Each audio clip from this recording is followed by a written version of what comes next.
राम राम। जीवन में कई बार ऐसी परिस्थिति आती है जब व्यक्ति किसी न किसी दुविधा में फंस जाता है और केवल भगवान को ही याद करता है। जो काम भगवान स्वयं नहीं कर सकते, कई बार वो कार्य भगवान का नाम कर देता है। एक बार सुमेरु पर्वत पर संतों की सभा चल रही थी। काशी देश का राजा सुकांत उस सभा में जा रहा था। मार्ग में उसको नारद जी मिले। उन्होंने नारद जी को प्रणाम किया।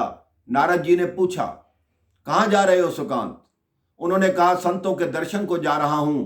सुमेरु पर्वत पर संतों की सभा चल रही है। नारद जी ने कहा, बहुत अच्छी बात है, संतों का दर्शन करना ही चाहिए। सुकांत थोड़ा आगे चले। नारद जी ने कहा, सुनो सुनो सुनो। तो सुकांत बोला, जी महाराज। कहते, वहां जा रहे हो, सब संतों को प्रणाम करना, लेकिन विश्वामित्र को प्रणाम मत करना। सुकांत ने कहा, क्यों महाराज? नारद जी ने कहा, देखो, वो तो अब संत बना है, उससे पहले वो क्षत्रिय था। तुम भी राजा, वो भी राजा, उसके चरणों में प्रणाम करके तुम क्या करोगे? नारद जी ने इस भांति समझाया कि सुकांत उनकी बातों में आ गया। सुमेरु पर्वत पर पहुंचा, सब ऋषियों को, सब संतों को प्रणाम किया, लेकिन विश्वामित्र जी को प्रणाम नहीं किया। विश्वामित्र जी के मन में बहुत ही अपमान महसूस हुआ कि इसने ऐसा क्यों किया। जैसे ही सभा समाप्त हुई, सुकांत अपने नगर को लौट गया और विश्वामित्र जी सीधा अयोध्या में आ गए। अयोध्या में आए, मध्याह्न काल था। राम जी विश्राम कर रहे थे। द्वार पर लक्ष्मण जी थे। लक्ष्मण जी ने पूछा, आइए गुरुदेव, क्या आज्ञा है? उन्होंने कहा, राम को बुलाओ, मुझे उससे बात करनी है। लक्ष्मण ने कहा, भैया राम तो अभी सो रहे हैं। विश्वामित्र जी बोले, जो राजा सोता है उसके राज्य में ही ऐसा होता है। इतने में प्रभु श्री राम ने अपने गुरुदेव की आवाज सुनी और एकदम बाहर आए। विश्वामित्र जी बोले, तुम्हारे नगर में, तुम्हारे राज्य में, जहां लोग कहते हैं कि राम राज्य है, उसमें एक संत का अपमान हुआ है, एक संत की दुर्दशा हुई है, जो बिल्कुल नहीं होनी चाहिए। राम जी ने कहा, किसका अपमान हुआ? विश्वामित्र जी ने कहा, बात मेरी नहीं है, बात पूरे संत समाज की है। उसने मेरे चरणों में सिर नहीं झुकाया, मेरा अपमान किया।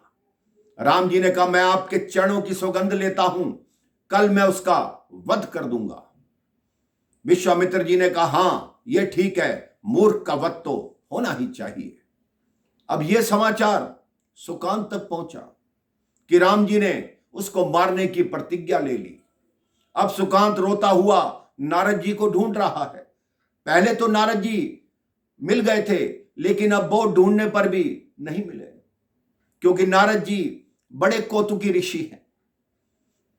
वो रोने लगा, सुकांत रोने लगा कि हे प्रभु, मुझे बचाओ, मुझे बचाओ, आपके कहने पर ही मैंने विश्वामित्र जी को प्रणाम नहीं किया था। इतने में नारद जी नारायण नारायण करते हुए प्रकट हो गए। कहते, मैं मर जाऊंगा। सुकांत बोला। तो नारद जी बोले, मरना तो सबको है, यहां तो मृत्यु लोक है, यहां तो सभी मरते हैं, कोई नहीं बचता। वो कहते, नहीं, मुझे तो राम जी मार डालेंगे। नारद जी ने कहा, और अच्छी बात है, भगवान के हाथ से मरोगे, सीधा स्वर्ग में जाओगे, क्यों चिंता करते हो? जब बहुत रोने लगा, कहने लगा कि प्रभु मैं जीवन चाहता हूं, मैं मरना नहीं चाहता, तब नारद जी ने समझाया कि इधर आओ, मेरे साथ चलो, लेकिन मेरा नाम मत लेना। वो सामने गुफा देख रहे हो, उस गुफा में माता अंजनी पूजा कर रही हैं। उस गुफा के बाहर जाकर तुम रोना शुरू कर दो, लेकिन अपने शत्रु का नाम प्रकट मत करना। जब तक वो वचन ना दें, तब तक उनके पांव से मत उठना। सुकांत ने वैसे ही किया, उस गुफा के बाहर गया और जोर जोर से रोने लगा। मां अंजनी बाहर आई, वो चरणों में गिर गया कि हे मां, मुझे बचाओ, मुझे बचाओ, मेरे प्राणों की रक्षा करो, विश्वामित्र जी मुझे मरवा डालेंगे। तो अंजनी ने कहा, तुम मेरे शरणागत आए हो, मैं तुम्हें वचन देती हूं कि मैं तुम्हारी रक्षा करूंगी। उन्होंने कहा, आपका वचन है? अंजनी मां ने कहा, मेरा वचन है। तो सुकांत को गुफा के अंदर बिठा दिया और माता अंजनी गुफा के बाहर बैठी। नियमानुसार शाम के समय हनुमान जी वहां आए। हनुमान जी से माता अंजनी ने कहा, मैंने किसी को प्राण रक्षा का वचन दिया है, मेरा वचन पूरा करोगे? हनुमान जी ने कहा, मां, मैं श्री राम के चरणों की सौगंध खाकर कहता हूं कि आपका वचन पूरा करूंगा। तब मां अंजनी ने कहा, बाहर आ जाओ। जैसे ही वो बाहर आए, हनुमान जी ने पूछा, कौन है जिसने तुम्हें मारने का प्रण किया है? तब सुकांत ने कहा, भगवान श्री राम ने। अंजनी मां ने कहा, तुम तो कह रहे थे कि विश्वामित्र जी मरवाना चाहते हैं। वो कहते, हाँ मां, मरवाना विश्वामित्र जी चाहते हैं, लेकिन मारना तो राम जी ने है। हनुमान जी ने कहा, अब तुमने मुझे दुविधा में डाल दिया, लेकिन मैंने मां को वचन दे दिया, अब मैं उसे निभाऊंगा तो जरूर। अब हनुमान जी भगवान श्री राम के पास पहुंच गए। प्रातःकाल सेना सज्जित होने लगी कि आज सुकांत का वध करना ही करना है। हनुमान जी भगवान के चरणों में प्रणाम किए और बोले, प्रभु सुकांत को रहने दो।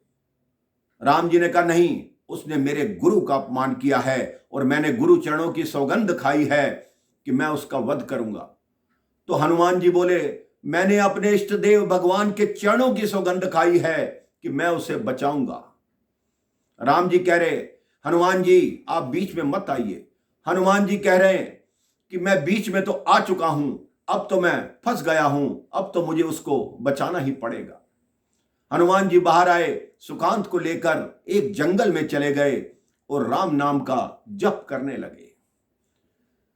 राम जी की पूरी सेना ढूंढती हुई उस जंगल में आ गई और बाण चलाया। राम बाण राम नाम के घेरे को भेद नहीं सका और वापस चला गया।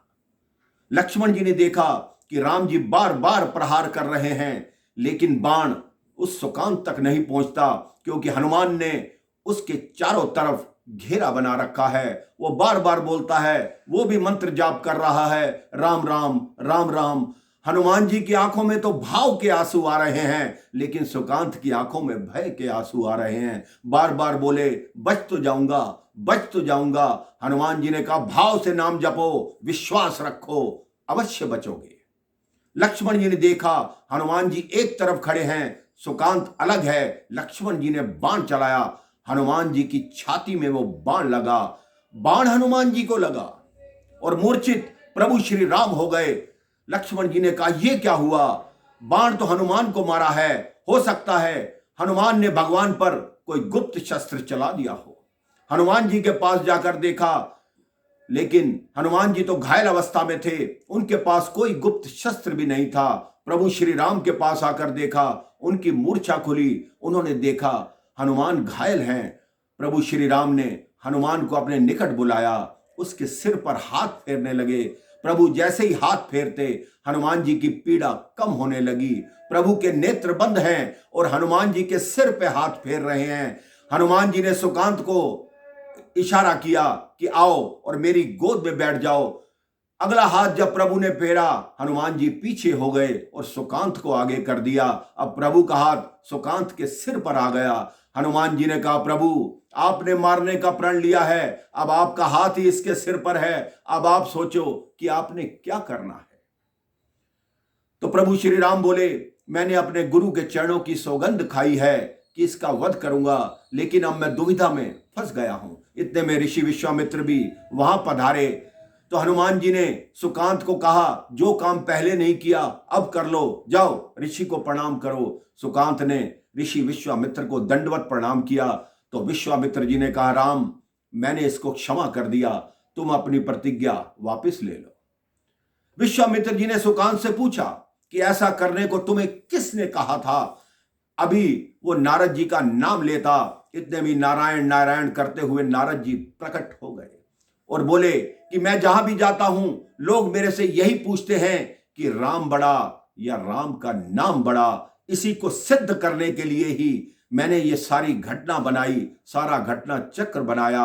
हे राम, आज मुझे अच्छे से ज्ञात हो गया कि राम से बड़ा राम का नाम। राम राम, जय श्री राम।